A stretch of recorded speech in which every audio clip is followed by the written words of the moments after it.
د پی ټی آی نوجوانانو ته دا درخواست کوم، سیاست کوئ، اختلاف کوئ، خو یاد ساتئ علماو سره د نفرت نه ځان وساتئ، دشمنۍ نه ځان وساتئ. الله رب العالمین قرآن کریم کې یو واقعي طرف ته اشاره کوي.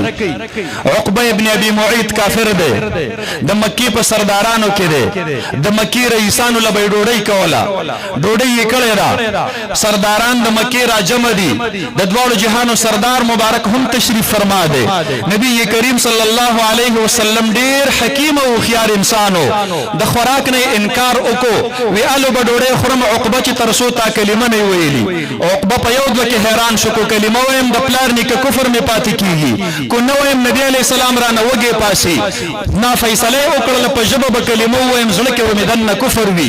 کلمه ویل نبی علیہ السلام مبارک ډوډۍ وخوړله. عقبه چې کله را پاسې دلو په لار زی خپل یو دوست دی ابی ابن خلف، هغه ورله مخې له ورزي، هغه ترنه مخ اړي دی، ورته وی ته ولې خفای؟ هغه ورته وی تا زما دوستی پرېښې ده او د نبی علیہ السلام دوستی دی اختیار کړې ده، دغه کلمه دی ویلې ده. دی ورته وایي نه ما د مجبورۍ د لاسه کلمه ویلې ده، هغه مې اوس هم نه دی خوښ. د خپل غلط ملګری او خراب دوست ابی ابن خلف ورته وایي الو به مې پتا یقین راشي چې تر څو د نبی مهربان په مخ باندې توکاڼې نه ټوکلي. استغفر الله العظیم. د دغه غلط ملګری د ملګرتیا د وجې نه د نبی علیه السلام مبارک په مخ باندې توکاڼو ته کوله کتا، هغې ته تیار شو، نو په لاره را روان دی. نبی مهربان صلی الله علیه وسلم مبارک ورله مخې له ورځي، هغه ښکلی مخ د نبی علیه السلام قرآن پاک په قسم خوړلی دی والضحى واللیل اذا سجا. د هغې د سترګو ذکر یې کړی دی لا تمدن عینیک، د هغې د تندي ذکر یې کړی دی عبس وتولى ان جاءه الاعمى، د هغې د ژبې ذکر یې کړی لا تحرک به لسانک، د ورځې ذکر یې کړی دی والضحى، د شپې ذکر یې ورله کړی دی واللیل اذا سجا.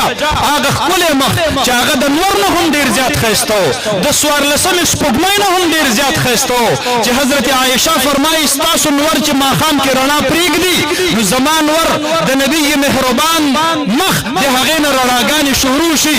لنا شمس وللآفاق شمس وشمسي خير من شمس السماء فإن الشمس تطلع بعد فجر وشمسي طالع بعد العشاء. هغه ښکلی او ښایسته مخ دې عقبه د خپل غلط ملګري د وجې نه هغې ته توکاڼې وټوکلې. الله ډېر زیات خفه شو. قرآن کې آیت نازل کو یوم یعض الظالم علی یدیه، دا عقبه به په ورځ د قیامت باندې په خپلو لاسونو چکونه لګوي. الله ورله نوم وانه غستلو الظالم، دا یې ووي. زمونږ د علما ناست دي الف لام چې په اسم فاعل داخل شي نو معنا د عموم ورکوي.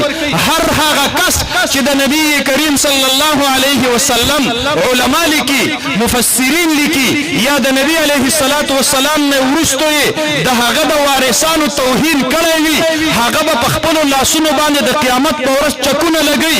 یقول وایي به یا لیتنی اتخذت مع الرسول سبیلا، ای کاش ما د نبی علیه السلام دا لاره دا مې نه وی پرېښې، دا مې اختیار کړی وی.